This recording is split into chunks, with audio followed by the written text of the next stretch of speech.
Bonjour. Il est évident pour moi, plus je fais des vidéos, qu'il y a tout un pan de notre éducation qui est à refaire. Je dirais même qui est à faire, parce qu'il n'a jamais été fait.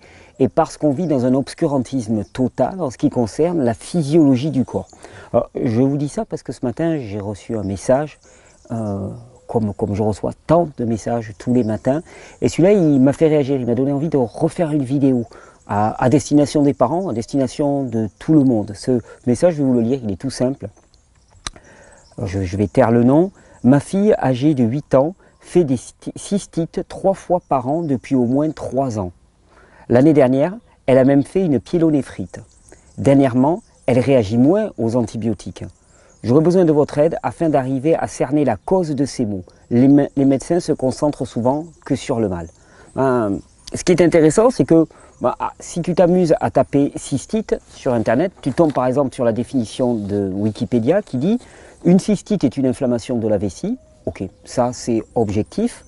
La cystite est le plus souvent d'origine bactérienne, colibacille naturellement présent dans l'intestin. Et là, il y a un gros souci avec cette définition, parce que dire que c'est une inflammation de la vessie, c'est un fait objectif. Ensuite, elle est le plus souvent d'origine bactérienne. Là, on rentre complètement dans l'idéologie, c'est-à-dire qu'on décrète que les bactéries causent l'inflammation. Alors, je vais vous expliquer à nouveau dans cette vidéo quel est le rôle des bactéries, quel rôle elles peuvent jouer dans cette cystite. Et on va voir que ce rapport de causalité qui nous est présenté comme une évidence est en vérité un pur sophisme. C'est-à-dire qu'il n'y a pas de rapport de causalité, il ne peut pas être démontré, il est considéré comme une vérité qui ne se discute pas, et ça, c'est de l'idéologie. Alors, une cystite, ou une pyélonéphrite. Pyélonéphrite, inflammation de toute la sphère rénale en particulier, avec prolifération d'Escherichia coli, qui est une bactérie présente naturellement dans les intestins. Cystite, inflammation particulièrement des voies urinaires, avec prolifération de colibacilles issus de la sphère intestinale. Nous ne sommes pas un organisme stérile. Nous avons 9 fois plus de bactéries à l'échelle de notre corps que nous avons de cellules. Nous sommes plus essentiellement bactériens que cellulaires. Ces bactéries, nous en avons de différents types et on a des populations selon les zones du corps. Par exemple, il y a les bactéries qui vont être à la surface de la peau. C'est un type de population bactérien qui va être différent du type de bactéries qu'on va avoir au niveau des intestins, au niveau de la sphère vaginale par exemple pour les femmes, au niveau de l'urètre par exemple pour les femmes. Il y a des bactéries partout. Et il y en a surtout à la surface de toutes les muqueuses de notre organisme, de toutes les surfaces d'échange de notre organisme. Il y en a dans l'urètre, il y en a dans les intestins, il y en a dans les bronches, il y en a à la surface de la peau, il y en a dans la bouche, il y en a dans les narines, il y a des bactéries partout. Et pourquoi? Eh bien parce qu'on s'est rendu compte, au travers de multiples expériences récentes, que ces bactéries étaient essentielles pour le fonctionnement métabolique de l'individu et qu'elles jouaient un premier rôle qui était un rôle immunitaire. C'est-à-dire que 90% de notre immunité est d'origine bactérienne. Pour que quelque chose de toxique passe à l'intérieur du corps, il faut d'abord qu'il soit passé par ce filtre bactérien qui est présent à la surface de toutes les muqueuses et qui nous protège littéralement, qui est notre agent protecteur, qui est notre agent chélateur, qui va repérer les produits indésirables, les chélater, s'acoquiner à ces produits, les transformer, les éliminer, de manière à nous protéger contre ces produits-là.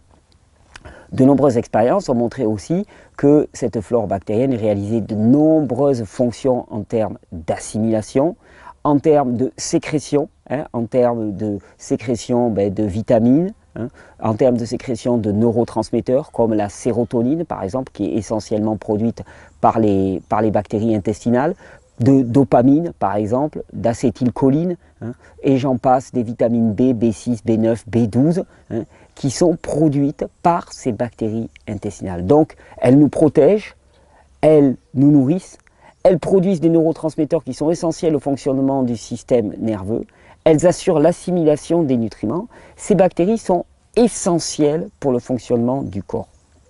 Ces bactéries, elles jouent aussi un rôle primordial en termes de nettoyage. Parce qu'il faut bien comprendre que dans le règne vivant, quelque chose qui stagne, de la pollution ou un déchet, immédiatement il doit être transformé par le système. Il ne reste jamais tel quel, inerte. Hein. Il n'y a que dans un monde stérile dans lequel on pourrait imaginer que les déchets restent inertes. On n'est pas dans un monde stérile. Et donc nous avons les bactéries, les champignons, les levures, les virus, hein, qui sont autant d'agents nettoyants du système et qui vont venir là où il y a du déchet. Quand on voit une prolifération bactérienne à n'importe quel endroit de l'organisme, qu'est-ce que ça veut dire? Ça veut dire toujours deux choses concomitantes. La première, hein, c'est qu'il y a une accumulation de déchets dans cette zone et qu'il y a une nécessité de nettoyage.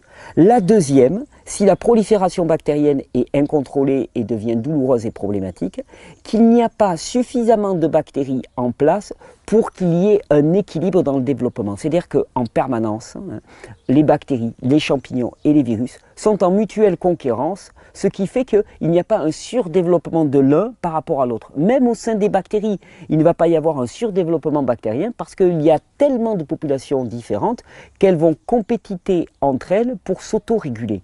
S'il y a un développement bactérien anormal, c'est qu'il y a un état de dysbiose, c'est-à-dire affaiblissement de la quantité de souches bactériennes et de variétés bactériennes qu'il peut y avoir dans une zone donnée. Et de fait, puisqu'il n'y a plus assez de diversité bactérienne, l'une va pouvoir se multiplier sans être limitée par les autres. Parce qu'il n'y a plus assez de champignons et de virus, la plupart des virus étant bactériophages, en tout cas une bonne partie des virus étant bactériophages, hein, ce qui veut dire consomment les bactéries, et bien parce qu'il n'y a plus assez de virus bactériophages, et bien à ce moment-là, certaines bactéries vont se développer de manière complètement illimitée. Mais donc, c'est deux phénomènes concomitants. C'est nécessité de nettoyage et deuxièmement, non-limitation de la prolifération d'une espèce en particulier par appauvrissement de la diversité bactérienne. Alors, si on regarde ce qui se passe actuellement, l'un des produits les plus prescrits et les plus consommés en termes de médecine, hein, je vous rappelle, la médecine qui se pose comme une science de la santé n'est pas une science de la santé, c'est une science de la maladie. Et pour preuve, hein, le produit qui est fortement consommé, la classe de produits qui est fortement consommée, on appelle ça des antibiotiques. Hein. Antibiotiques, qu'est-ce que ça veut dire? Ben, ça veut dire que ça lutte contre les bactéries, toutes les bactéries. Quand tu sais que tu es composé à plus de 90% de bactéries, que tu as 9 fois plus de bactéries dans ton corps que tu n'as de cellules, que tu as 9 fois plus de patrimoine génétique d'origine bactérienne que d'origine purement humaine, c'est-à-dire que nous sommes en vérité un humain, un peu d'humain qui est porté par un ensemble bactérien plutôt que des bactéries qui sont portées par un humain, tu te dis bien que les antibiotiques qui ciblent sans y regarder toutes les classes de bactéries sont une véritable catastrophe. C'est une catastrophe faite de mains humaines et c'est un attentat à la vie qui est réalisé de façon plus ou moins consciente depuis des années, de manière à délibérément affaiblir toute notre santé et notre système immunitaire. Nos populations bactériennes sont fortement diminuées par l'utilisation des antibiotiques. Qui plus est, comme tu le dis toi-même, elle réagit de moins en moins aux antibiotiques. Ça, c'est un problème dont on ne te parle pas, mais c'est que dans notre arrogance, on a pensé qu'on pourrait détruire toutes les bactéries et rendre l'individu stérile. Ça, c'est un fantasme hein, du mental humain complètement délirant de rendre le monde stérile. Et il s'y prend très bien. Hein, on bitume à tout va, hein, et puis dès qu'il y a un coin d'herbe, dès qu'il y a quelques plantes qui poussent là de manière un petit peu spontanée, qu'est-ce qu'on fait? On rase, on met du gazon, on met des pavés. Il y a une espèce d'idéologie mais complètement délirante à l'échelle du naturel et à l'échelle du vivant qui consiste à supprimer toute trace, toute forme d'expression naturelle et spontanée. Et donc à l'échelle de l'humain, on a pensé faire pareil. On a dit on va stériliser l'humain. Le problème, c'est que le monde vivant est bien plus puissant. La capacité des bactéries, des virus et des champignons à s'adapter, à muter, à se transformer est bien plus grande et plus rapide que notre capacité à inventer des antibiotiques. Et de fait, nous avons des souches bactériennes qui sont de plus en plus costaudes, de plus en plus résistantes et de moins en moins d'antibiotiques qui fonctionnent. Alors, ça peut être une bonne nouvelle, ça peut être une mauvaise nouvelle, on va voir comment on peut l'interpréter. Mais effectivement, à force de prendre des antibiotiques, tu construis naturellement des souches bactériennes qui sont de plus en plus agressives, de plus en plus virulentes. Si elles ne sont pas équilibrées par une population, une diversité de populations bactériennes suffisante, la situation va être catastrophique. En effet, et c'est exactement ce que ta fille vit? Elle vit cette situation dans laquelle, à force d'antibiotiques, on a fait de la musculation de bactéries. Les colibacilles intestinaux, à force de s'en prendre plein la figure, sont devenus beaucoup plus résistants. Et d'année en année, tu vois bien que les traitements qui sont donnés ne servent à rien, parce que s'ils étaient aptes à restaurer la santé, il n'y aurait pas besoin d'en reprendre tous les ans. Ils sont aptes à faire marcher le tiroir caisse, ils sont aptes à engraisser une partie de l'industrie pharmaceutique pour lesquels les médecins sont des complices, et des complices qui portent une lourde part de responsabilité, puisqu'ils te rendent captif en affaiblissant l'organisme, en diminuant les capacités immunitaires innées de l'organisme.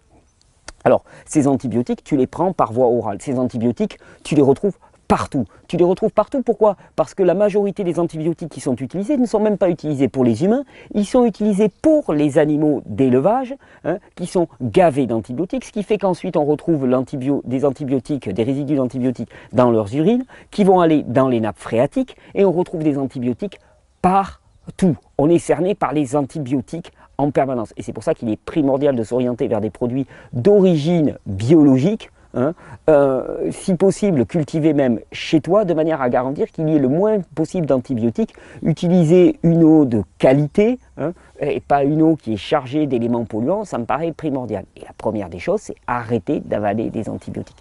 Cette guerre contre le vivant est délirante. Ces enfants qui naissent, ils naissent en absorbant les bactéries qui sont données par leurs parents. Alors, il y a différentes façons de naître. Si tu nais par voie basse, si ton enfant naît par voie basse, il hérite globalement des bactéries qui vont se retrouver dans l'urètre et dans le canal de naissance de la mère, et qui vont être globalement des bactéries intestinales. Si l'enfant il naît par césarienne, globalement il va se retrouver avec des bactéries qui sont d'origine la surface de la peau, parce que c'est tout l'environnement qui va lui donner ces bactéries. Et il y a une énorme différence d'immunité. Ensuite, cet enfant, au cours de sa vie, il va prendre des antibiotiques. Autant d'attaques sur son système immunitaire, autant d'attaques sur ses populations bactériennes. Cet enfant, il va consommer des aliments qui sont chargés de pesticides, de fongicides, d'antibiotiques, d'insecticides.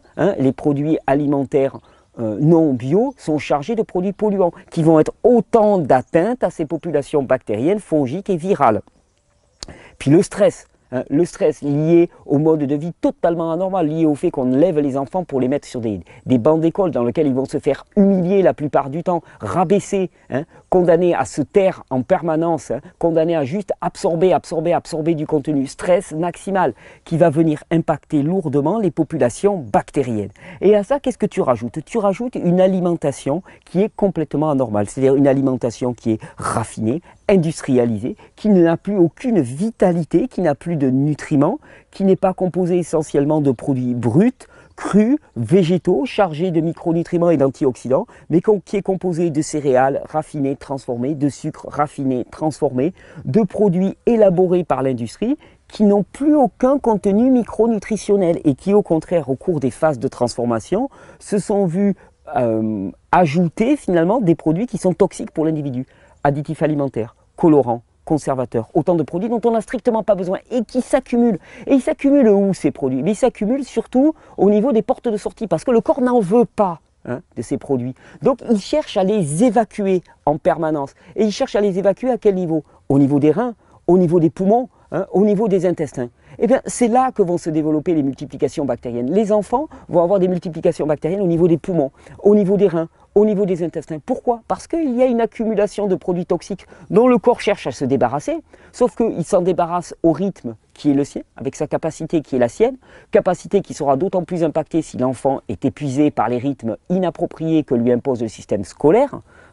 Et donc cette accumulation de toxines, à cela tu rajoutes le fait que tu en rajoutes tous les jours avec une alimentation qui est complètement anormale, ce qui fait que dans ces zones-là, il y a une stagnation de produits toxiques, et donc tôt ou tard, il y a une multiplication bactérienne qui va se produire pour diminuer cette quantité de produits toxiques.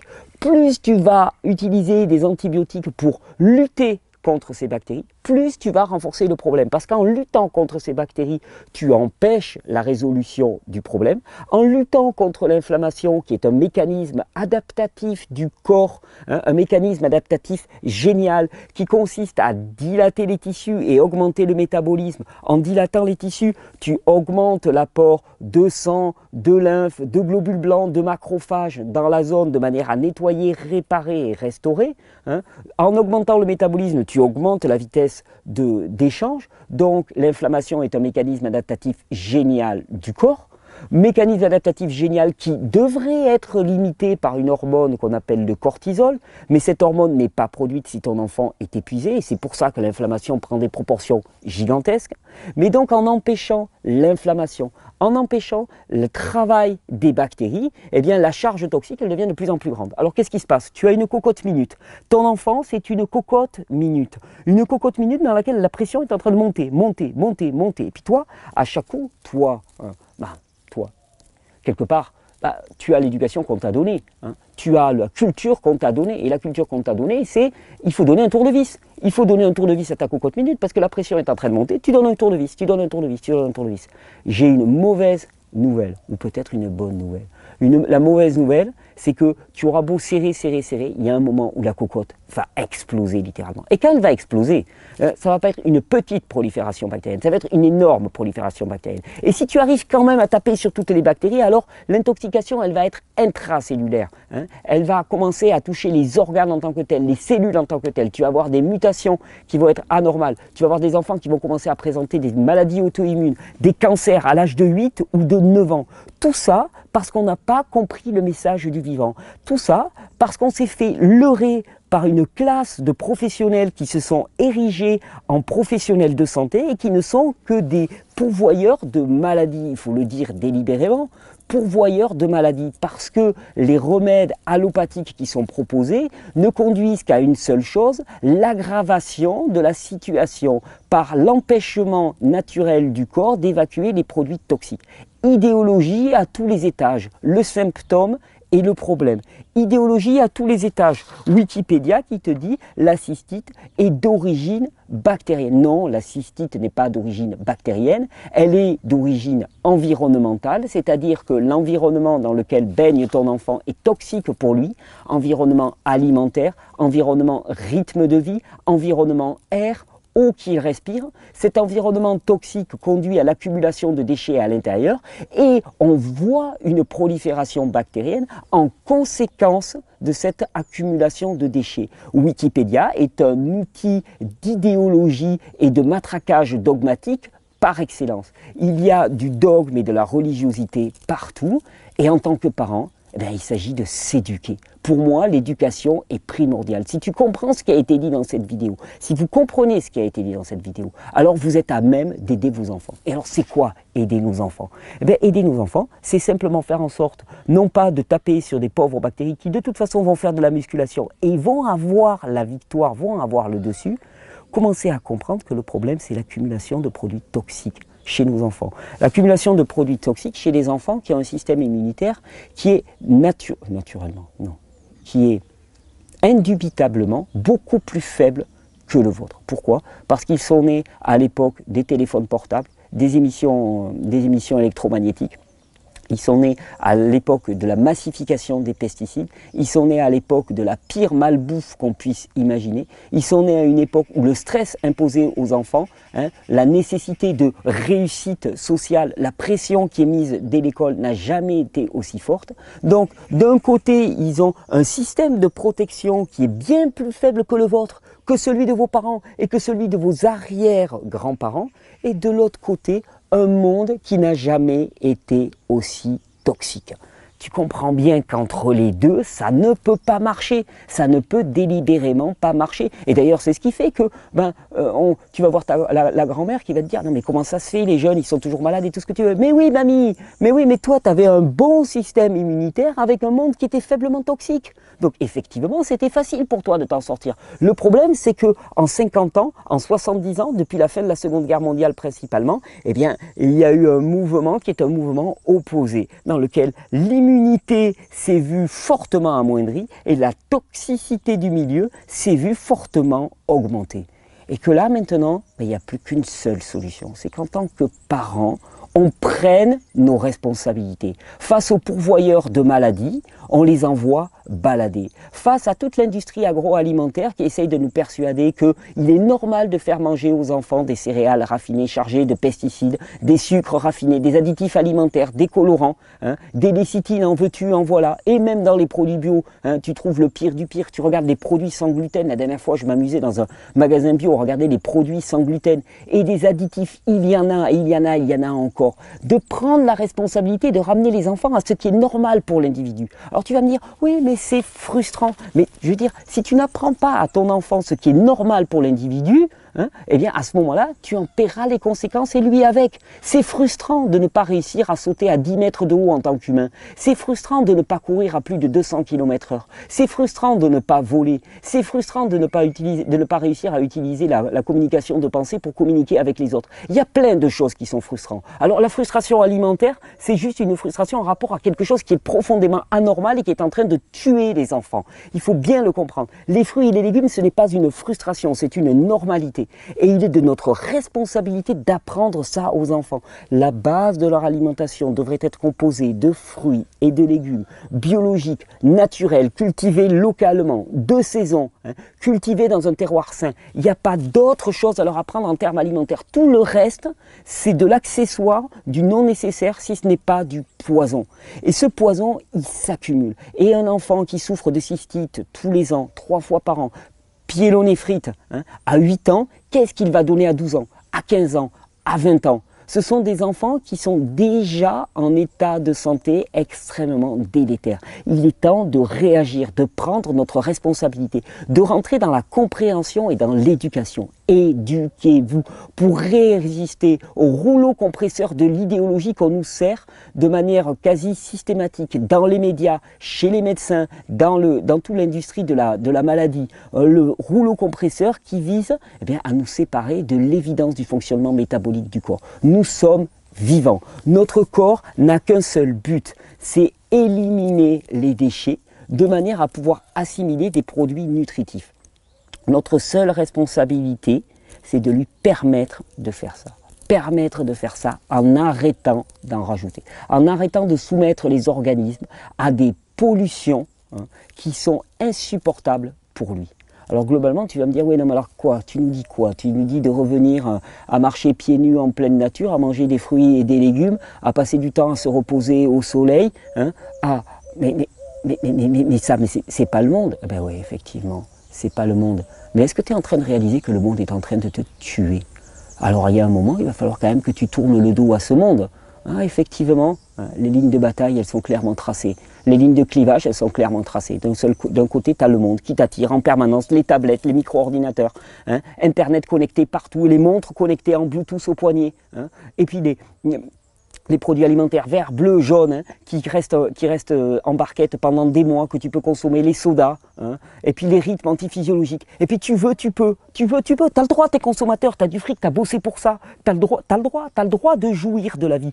Mais la vie dont tu jouis, elle est en train de te tuer. Tes intestins, ils sont pourris, ton haleine, elle sent la mort.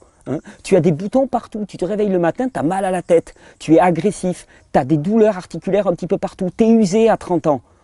Alors le monde, le baiser que tu donnes au monde, c'est le baiser de la mort. Ce baiser que tu donnes au monde et qui t'encourage à faire, il te dit oui mais viens, jouis, profite. Ce baiser-là, il a un coût. Il a un coût qui est colossal. Le coût colossal, c'est nos vies. Alors il s'agit maintenant de faire les bons choix, de se positionner, d'arrêter de lutter de manière totalement puérile, ridicule et grotesque et vaine contre le monde bactérien et de comprendre qu'au contraire, ce monde bactérien, c'est nous. On ne peut pas lutter contre, c'est nous, littéralement. Lutter contre, c'est une forme de suicide. Et ce suicide, il est encouragé. La seule façon de se dégager de cela, c'est de rentrer dans la connaissance, de comprendre le fonctionnement métabolique du corps humain. Tout est donné dans ces vidéos, vous avez tous les éléments. Si vous n'avez pas assez dans ces vidéos, je vous encourage à venir en stage, à venir vous former 3 jours. 3 jours, 6 jours, pour venir comprendre. Il va y avoir les cours qui vont être en ligne, là, tous les cours vont être en ligne, maintenant le niveau 1 et le niveau 2 vont être en ligne, téléchargeables d'ici quelques semaines. Vous formez, parce que c'est la plus formidable façon de résister au rouleau compresseur de cette idéologie mortifère qui est en train de nous conduire directement dans le mur. Et c'est notre responsabilité, en tant qu'adultes, en tant que futurs parents, en tant que grands-parents, de résister par la connaissance. On périt faute de connaissance. Alors, effectivement, il y a des choix à faire. Il y a des positionnements à prendre. Il y a du courage à avoir. Mais c'est la plus formidable aventure que cette aventure de la régénération. C'est une aventure à contre-courant. C'est une aventure qui tourne le dos au monde, délibérément. Eh oui, quand tu te mets à consommer des fruits et des légumes, tu tournes le dos au monde. Tu commences à encourager un mode de vie qui est radicalement différent. Quand tu commences à interroger l'utilisation massive du Wi-Fi, du Bluetooth, du 4G, quand tu commences à dire, mais peut-être qu'on n'a pas besoin du téléphone portable. Moi, j'ai arrêté mon téléphone portable, il faut voir les réactions qu'il y a en face. Il m'est arrivé de me voir reprocher, « Ah, mais tu n'es plus joignable !» Ben oui. Parce que j'ai décidé délibérément de ne pas griller mon cerveau avec le téléphone portable. Et je refuse, au nom de la sacro-sainte modernité, de m'exposer à un danger pareil. Je le refuse. Et j'ai choisi délibérément de passer du temps à prendre le soleil, à vivre dehors, à marcher pieds nus, marcher dans l'herbe. Et j'ai choisi un mode de vie qui me permet d'offrir ça pour moi et pour mes enfants. Tu crois que tu peux pas ? Mais la France, elle est vide, les campagnes sont vides, elles ne demandent qu'à être repeuplées. Les villes sont surchargées, toxiques et mortifères, et les campagnes sont vides. En Corrèze, en Creuse, il y a des endroits partout que tu peux aller habiter. Il y a des endroits qui nous attendent. Il s'agit de repeupler ce monde, de redonner de la vie et de transmettre ça à nos enfants. S'il y a une responsabilité à endosser, c'est celle-là. Je vous souhaite une bonne régénération, je vous souhaite vraiment de rentrer dans la connaissance, je vous souhaite de comprendre, et je souhaite à cette maman de comprendre que les cystites à répétition de sa fille ne sont pas inéluctables même, ne sont pas inéluctables, mais ils sont le fruit d'une très mauvaise compréhension et d'une idéologie qui est véhiculée par des gens qui ont un intérêt financier majeur à voir se reproduire année après année les cystites de cet enfant. Il est plus temps d'avoir peur, il est plus temps de perdre du temps. Il est temps maintenant de marcher vraiment vers ce qui nous apparaît comme la vérité du corps humain et de ses besoins. Je vous souhaite une bonne régénération. Je suis vraiment ravi de voir tous les témoignages que je reçois de ces parents, de ces grands-parents, de ces futurs parents, de ces jeunes, de ces vieux qui se lèvent et qui se mettent en marche, qui portent ce message, qui transforment le monde autour d'eux, qui transforment le monde par leur propre transformation, par le changement de leurs habitudes de consommation, de leurs habitudes de relation, de leurs habitudes de travail, qui commencent à interpeller leurs voisins pour faire arrêter le Wi-Fi, pour empêcher que soit répandu le Linky par exemple, qui est un appareil de dégénérescence programmé, pour limiter l'utilisation des téléphones portables, pour questionner l'utilisation des additifs alimentaires, des pesticides, aller voir les agriculteurs, les questionner, les interroger, interroger vos maraîchers, leur dire mais pourquoi tu mets ça? Est-ce qu'on en a besoin? Est-ce qu'on ne peut pas faire autrement? Est-ce que tu en connais les conséquences? C'est une véritable nation qui est en train de se relever et je vous remercie de participer à cette formidable aventure. Bonne régénération.